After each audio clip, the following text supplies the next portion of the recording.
Hello Murder Crew, welcome to another video. Today we're going to teach you guys how to EV train. And if you guys haven't EV trained before, it's a little tricky. I understand there's a lot of numbers involved.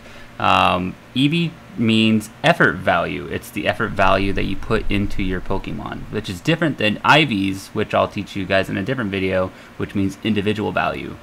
So today we are actually just going to talk about effort values, or EVs. Not EV as in the Pokemon, which I guess you can kind of get confused with. Let's just go right into it. Let's describe what EVs are. So they're the effort values. They're the values you get from when you battle a Pokemon.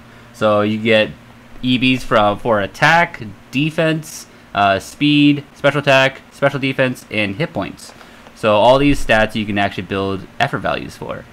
Now, how you can gain effort values depends on the Pokemon. So let's say that you battle a Magikarp. A Magikarp's going to give you 1 speed. Let's say that you battle a Graveler. A Graveler's going to give you 2 defense. So the different Pokemon give you different EVs. That all you can find online, depending on what Pokemon you're searching for. Let's say that you wanted to go fight a bunch of Magikarps. You're looking to build up speed. Magikarps would probably be a really good option for you because they all are in the same space. So if you want to build speed up on your effort values, you can go battle Magikarps for speed EVs. Now there's a maximum amount of EVs you can have per stat. So the max you can have for one stat is 252 EV values, or effort values. EV values. Effort values. Now the maximum stat you can have for each value is 252 EVs, but the maximum you can have altogether for all your stats combined is 510. So that means you can put 252 into attack, 252 into speed. That leaves you with, let's say that's 504. That leaves you with 6 EVs for whatever else you want to put your EV values into. God, I keep saying the EV values. That's going to bug me.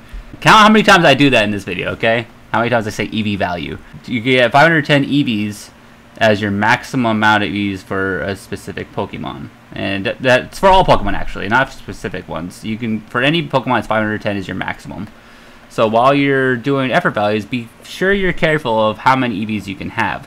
So let's go and look at one of my Pokemon. Let's check out my Beedrill. EVs. So you see how there's 510 right here? I could actually just show you right here. There's 510 max you can have. Right now I'm using 244. And this will show you how many speed EVs or special defense EVs, special attack, HP, attack, defense. These are all the EVs I've gained over all my time of the game. Now what's cool about this game is it doesn't apply those EVs automatically. You can actually choose what effort value you want to actually apply to your Pokemon. So right now I want my Beedrill to be nothing but attack and speed, and then I'll decide what I want my other EVs, the last 6, to be into later. So right now I have 204 out of 252 speed EVs. So I'm gonna do that, and then my attack, I'm still raising that one up. That's still quite a bit away.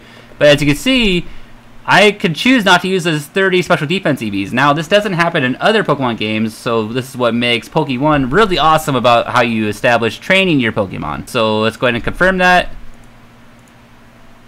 And voila! So my stats increased for attack and speed, but everything else remained the same.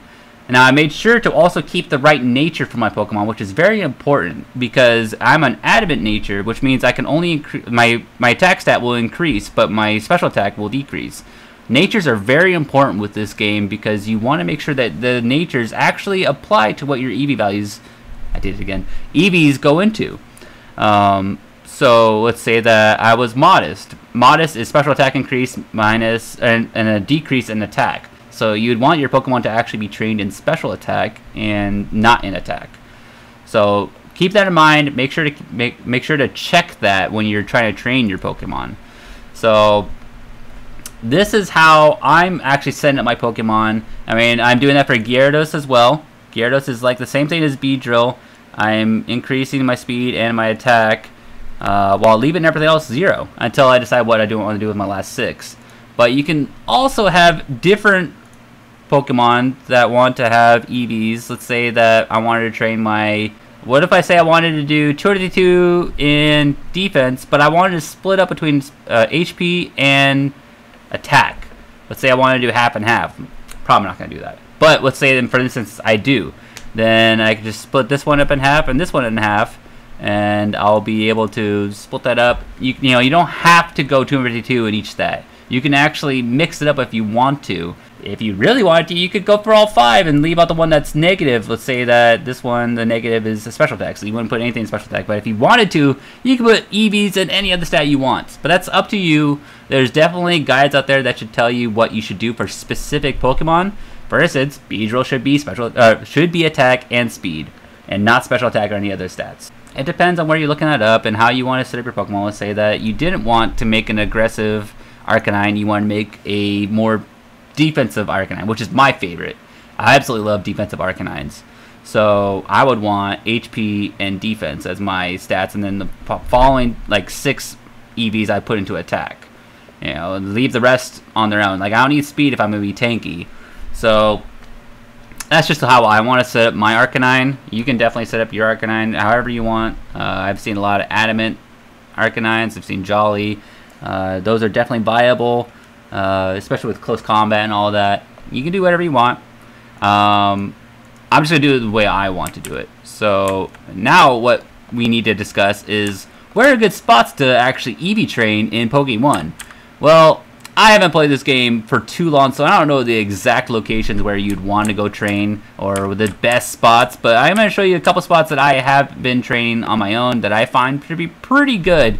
And you can actually find stuff on your own, or if there's wiki guides on places that actually have EV layouts on what Pokemon are available, you can actually look on the map here and it will tell you all the Pokemon in this area that you can actually, you know, check all the EVs for, and then you could accumulate and say, okay, so out of all these Pokemon, let's say that I only want to attack Bellsprout, Krabby, Bellsprout and Krabby, because they're the only ones that offer attack EVs. If I wanted speed, I would go, okay, Pidgey, Magikarp, that's it.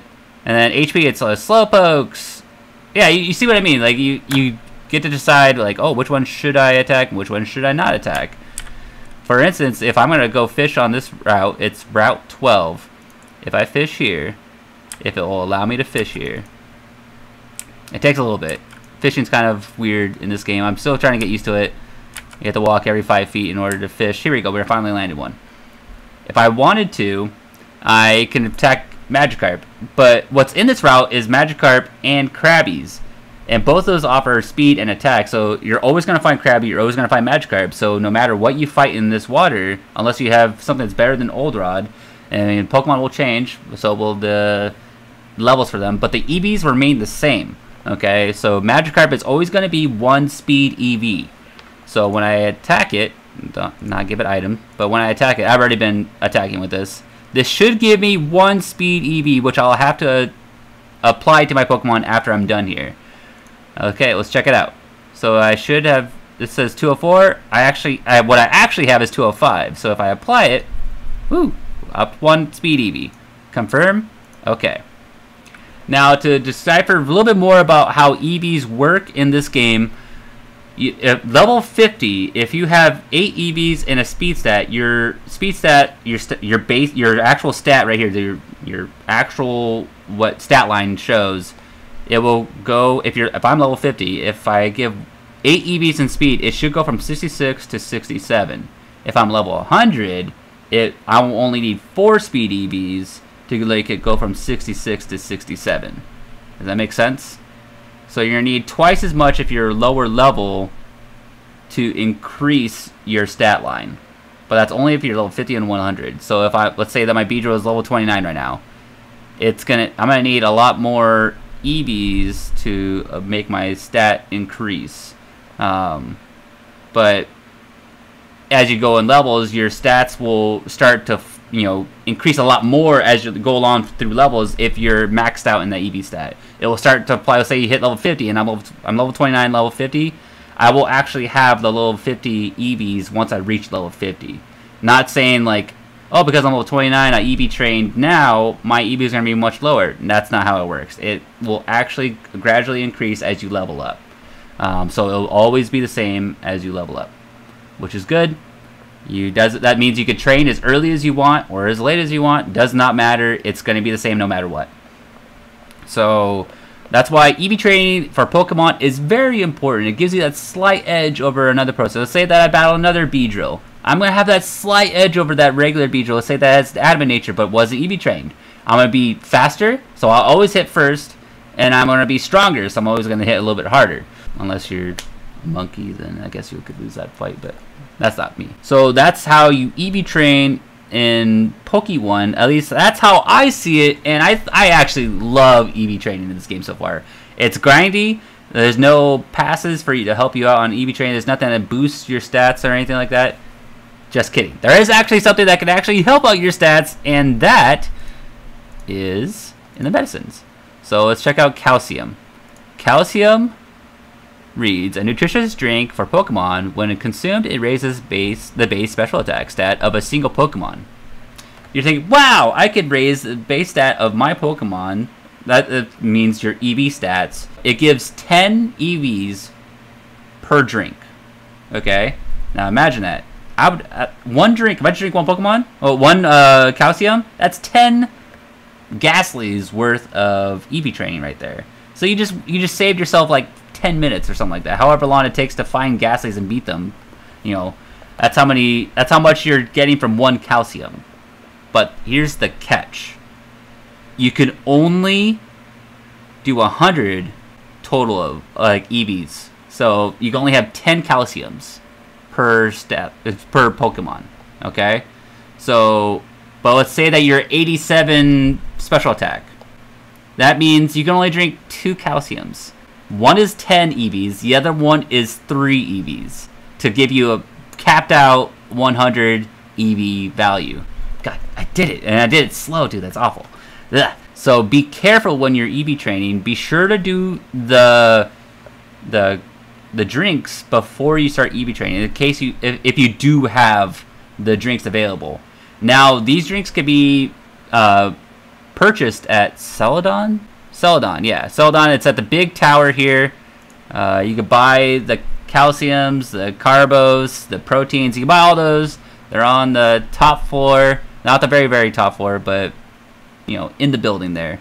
There you can purchase those items. Get 10 of each if you want to. It depends. Let's say that I have Gyarados and Beedrill. I would want to buy 20 proteins, 20 carbos, because that's attack and speed. And be sure to use those before EV train. But because I'm pretty poor in this game right now, I'm not going to actually go through and buy those consumables. I'm just going to head and just grind out the EVs as is. I'll try to find better EV spots in this game, and I'll put out guides for those and hotspot locations if you want to level up. Like, let's say you want to boost up your special attack. I'm pretty sure the tower, Lavender Tower, is actually the best place to probably boost up your special attack, because you're always gonna run into a Pokemon that's gonna give you special attack, and I'll show you. Oh, that person has a Garchomp. That's awesome. And occasionally you're have to run away from a Cubone. Cubones, I believe, offer attack EVs. Okay, here's a Ghastly. So let's go ahead and throw a Confusion at it. Pretty sure that one shots. Yeah. Okay. So this should give me 1 special attack EV. No, stop. So let's see. Special attack 14. I'm at 13, so let's boost it up by 1. Boom. Okay, so we're at 14 out of 252. See, special attack. Now, I don't know what Pokemon I have that I can show like the reason why you shouldn't be using your medicines early. Let's see. My 117 attack, I should be able to use a protein and get denied. So let's say I use it on this Gyarados. Alright, it should tell me I can't. Fail to use protein on Gyarados. It's because my attack is 117. It's above 100. But let's say that I use it on Beedrill. Beedrill's EVs are at 83. So let's use 1 protein on this Beedrill. Actually, I don't want to use that on Beedrill. Beedrill isn't the best Pokemon I have. So let's say I use it on Gengar. Gengar's EVs are... This is actually a pretty good Gengar. I'm really proud of this one. 31 special attack, 31 special defense, 21 speed. The rest doesn't matter. Special attack and speed is what I was really looking for. And it's found in the wild. 2 times 31. Wow. Let's go special attack. Let's do calcium.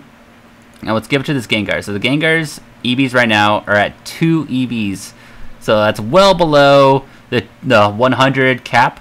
So let's use it on this Gengar. It should be at 12 EVs right now. Yeah, 12 right now, and I could apply all those. Oops. Cancel. Confirm. Yeah, okay, so our EVs in special attack increased.